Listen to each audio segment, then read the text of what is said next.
গত 11 তারিখ বাংলাদেশের উগ্র মৌলবাদীরা বিশ্বকবি রবীন্দ্রনাথ ঠাকুরের পৈতৃক বাড়ি সিরাজগঞ্জ জেলার শাহজাদপুরে অবস্থিত কবিগুরু রবীন্দ্রনাথ ঠাকুরের স্মৃতি বিজড়িত কাছারি বাড়িতে হামলা সংঘটিত করে। বিশ্বগুরুর উপর এই আক্রমণ আদতে বাংলার ঐতিহ্য এবং কৃষ্টির ওপর আক্রমণ। তার প্রতিবাদে শনিবার ত্রিপুরার উত্তর জেলার ভাগ্যপুরের রাগনা সীমান্তে বিজেপি উত্তর ত্রিপুরা জেলা কমিটির পক্ষ থেকে একটি প্রতিবাদ কর্মসূচির আয়োজন করা হয়।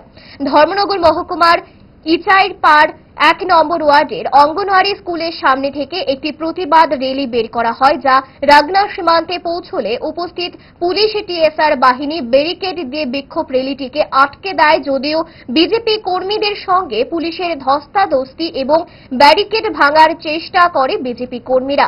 উপস্থিত বিজেপি কর্মীরা রাগনা সীমান্তে ইউনূস সরকারকে লক্ষ্য করে স্লোগান দেয় উপস্থিত বিজেপি কর্মীরা।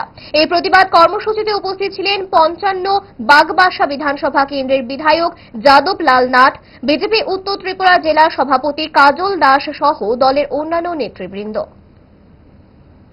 এই সঙ্গে কিন্তু আমরা কাজী নজরুল ইসলামকেও আমরা শ্রদ্ধা করি, এখনো আমরা নজরুল জন্মজয়ন্তী আমরা পালন করি।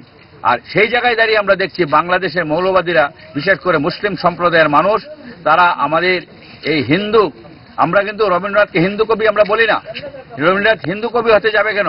উনি তো বিশ্বকবি রবীন্দ্রনাথ ঠাকুর। কিন্তু সেই জায়গায় দাঁড়িয়ে রবীন্দ্রনাথের এই যে ক্ষতিটা করলো সেই পৈতৃক ভিটের, এটা অত্যন্ত নিন্দনীয়। সেই জন্য আজকে আমরা যে বর্ডার আছে আমাদের, সেখানে যে এক্সপোর্ট যে আছে বাংলাদেশের সঙ্গে, যেখানে আমাদের গেট আছে, সেই গেটে আমরা বিক্ষোভ প্রদর্শন করব। সেই কর্মসূচি আমরা আজকে সংগঠিত করব। কোন বর্ডারে আজকে আপনারা? এই তো ভাগ্যপুরে রাগনা বর্ডার যেটা আছে, সেখানে আমরা করব। ইচ্ছে করে ডায়েটটা ভুলে রোলটা ফুচকাটা খেতে, কিন্তু মনে রাখতে হবে 5 দশক ধরে গ্যাস, অম্বল ও পেটের সমস্যা একমাত্র সমাধান গ্যাস